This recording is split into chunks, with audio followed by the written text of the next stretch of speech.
¿Qué tal? Muy buenas noches. Yo soy Mariana Hernández Carrillo y a nombre de Genaro Lozano te doy la bienvenida a Punto y Contrapunto. La jefa de gobierno dice estar concentrada en pensar en el servicio que debe ofrecer a la población que gobierna y no en su legado. Pero los cuestionamientos a la gestión de Florencia Serranía al frente del metro no paran.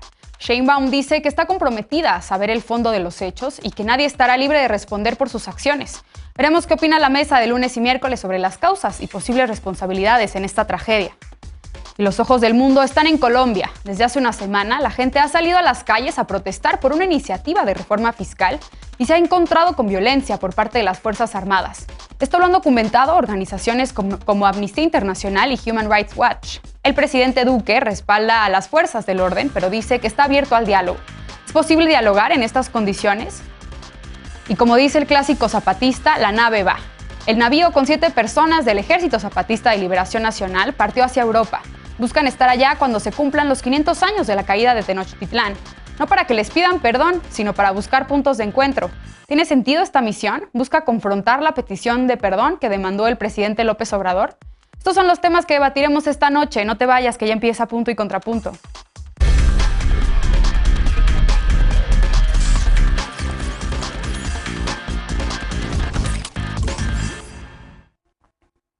«25 personas muertas y 79 hospitalizadas es hasta ahora el saldo de la caída del metro en la zona de Tláhuac, en la Ciudad de México.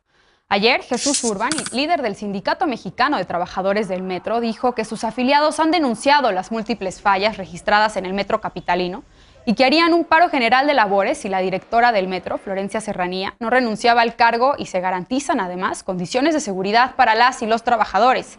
Esta mañana el presidente López Obrador les pidió recapacitar sobre el paro porque esa postura, dijo, tiene que ver más con lo electoral, con la politiquería, así lo dijo. Este sindicato es una organización independiente al Sindicato Nacional de Trabajadores del Sistema de Transporte Colectivo, encabezado por Fernando Espino, quien ya descartó el paro y dijo que su organización resuelve a través del diálogo y la buena disposición. También se descartó la renuncia de Serranía. Ayer, la jefa de gobierno, Claudia Sheinbaum, dijo hasta en 5 ocasiones que la titular del metro seguirá en el cargo y deberá dar a la Fiscalía toda la información sobre el caso.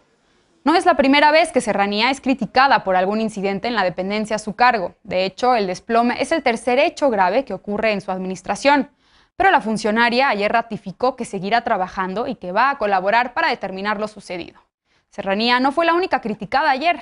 También los líderes del PAN, en la capital del país, fueron señalados por tomarse fotos en el lugar de la tragedia y alentar a que las personas que con desesperación buscaban a sus familiares levantaran una denuncia contra Sheinbaum.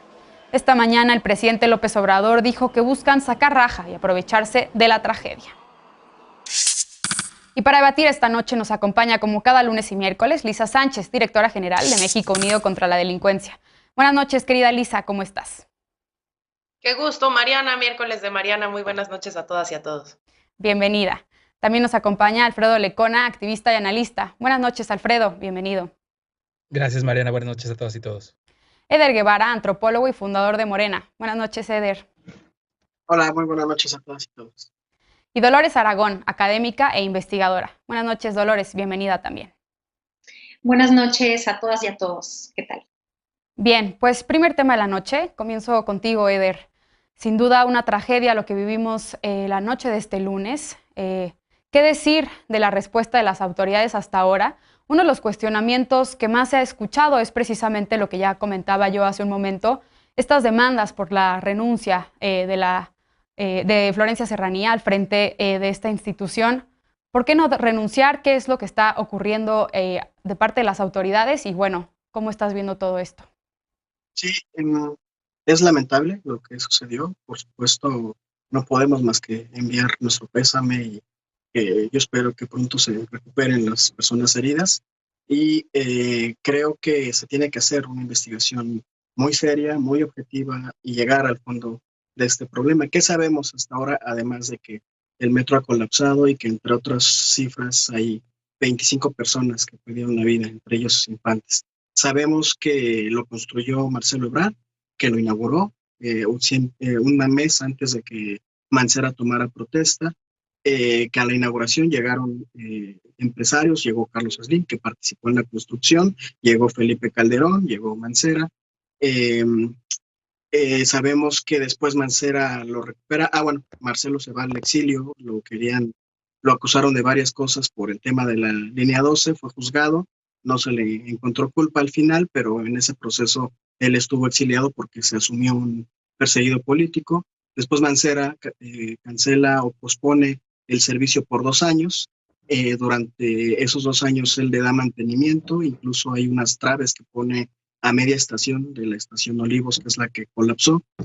Y una vez que él reinaugura 2 años después de estas reparaciones que hizo, ya continúa el servicio con las modificaciones que se tuvieron que hacer, y la doctora Sheinbaum toma protesta como jefa de gobierno y atiende las sugerencias del Consejo Ciudadano del Metro, que le pidieron darle mantenimiento especial a esta línea, y eso es lo que hasta ahora sabemos. ¿Qué se necesita? Una investigación muy objetiva.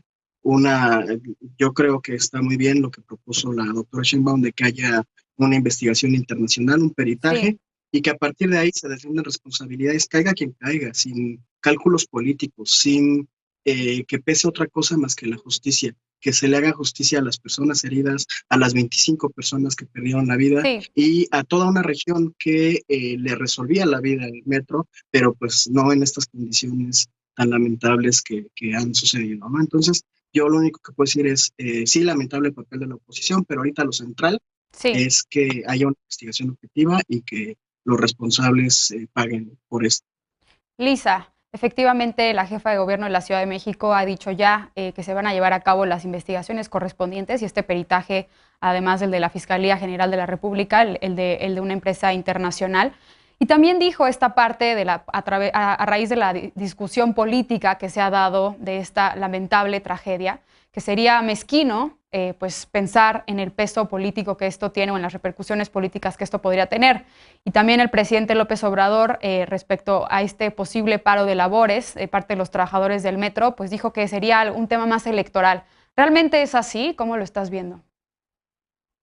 No, bueno, a ver, esa declaración del presidente a mí sí me pareció completa y absolutamente insensible, porque justo viene a la mañana siguiente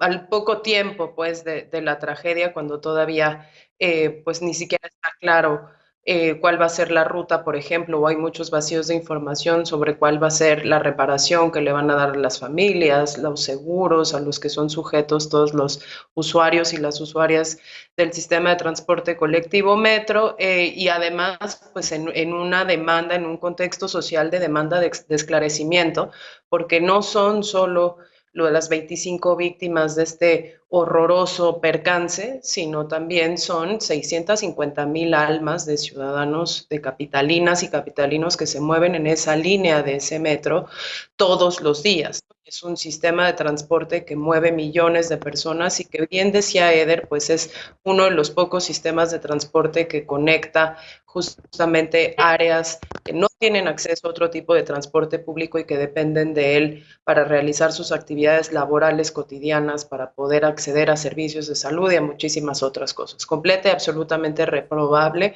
que frente a una amenaza, yo creo que legítima, de paro de los trabajadores hasta que no existan condiciones de seguridad y no se verifiquen no solo la línea 2 en todos sus tramos, sino también otras líneas que durante estos días hemos visto denuncias de personas usuarias de las condiciones pues de inseguridad que vive, por ejemplo, la línea 1 o que viven otros tramos de otras líneas, se puedan solucionar.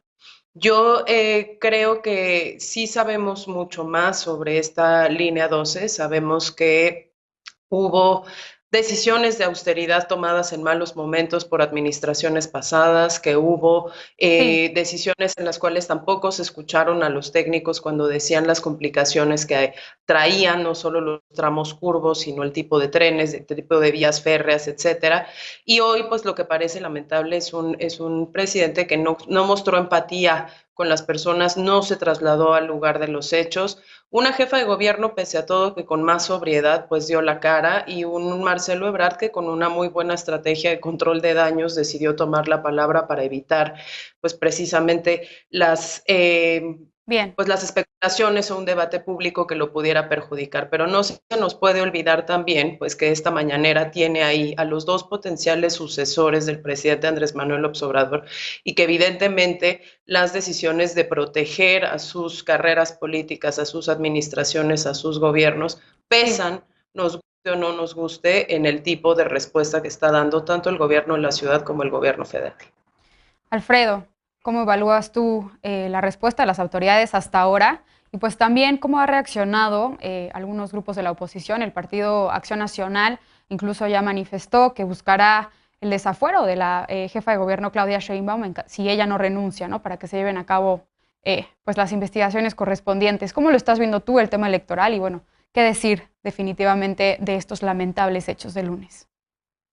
Pues decir que ante tragedias así se saca lo peor y lo mejor de la sociedad, de su clase política, de la clase trabajadora, que fue la principal afectada, como bien dice Elisa, con estos más de 600,000 traslados que no van a ser posibles en un muy buen rato, en una línea que los testimonios que se han estado recogiendo hablan como de cómo la gente en Tláhuac y en muchas de las localidades donde pasaba la línea 12 se sentían por primera vez volteados a ver y atendidos de una forma que no estaban acostumbrados. O sea, todos quienes hemos tomado alguna vez tomamos alguna vez la línea 12, pues vimos vagones de primera, o sea, algo que aparentemente estaba muy bien, que estaba muy bonito, que era muy limpio, que era muy moderno, y el trasfondo de la corrupción le viene a dar al traste a todo esto. Saca lo peor de la clase política. Yo estoy totalmente de acuerdo con Lisa de esta indolencia del presidente de la República. ¿Quién demonios hace una mañanera, una conferencia de 2 horas donde solo le dedica 20 minutos a este tema? Tiene a la jefa de gobierno en plena emergencia ahí sentada escuchándole la verborrea que se avienta todos los días en contra de la prensa, de los enemigos y demás. Repugnante absolutamente lo que hicieron los panistas, nombrarlos. Es el famoso Cristian Fon y César y Federico Dorin. Que vaya, yo pudimos ayer hablar con Marisol, con esta señora que buscaba a su hijo de 13 años, que lamentablemente apareció entre las víctimas fatales, y de verdad que no hace falta tener muy poco corazón para, ante la tragedia, ante la desesperación de una madre que no encuentra a su hijo, decirles, bueno, vente, pero vente, vamos a denunciar a la jefa de gobierno. Es absolutamente lo peor. Pero el contraste de todo eso es otra vez esta ciudad tan maravillosa, tan espectacular, tan solidaria cuando hay una tragedia, que la hemos visto en los sismos, que pese a los malos gobiernos, que pese a que la tragedia viene de ahí, de la corrupción, son los primeros en llegar ahí, son los que sacan una torta, los que ofrecen un café a un rescatista, los primeros que llegaron antes de que los servicios de emergencia de la ciudad y el ejército, que quién sabe por qué llegó armado, estuvieran ahí. Entonces, pues creo que es el ejemplo, un llamado muy fuerte de atención, esta forma de conocer nuevas víctimas de nuevas tragedias. Decía Carolina Torreblanca por ahí, dejen de decir que hay que politizar las tragedias, hay que destragedizar la política, porque el mensaje que está aquí en el fondo, que se posicionó muy bien desde los primeros minutos, desde las primeras horas de este espantoso accidente, es: la corrupción mata. La corrupción mata, Dolores. ¿Qué más decir de los hechos que pasaron este lunes y qué hacer para prevenir efectivamente que una tragedia de esta magnitud vuelva a ocurrir en el futuro? Definitivamente, este es un tema que ahora sí que nos llega a todos y a todas en México, a todas las latitudes, porque nos pone a pensar, punto número uno, ¿dónde están nuestros impuestos? Sobre todo una ciudad tan grande, una ciudad que genera tanta riqueza como la Ciudad de México.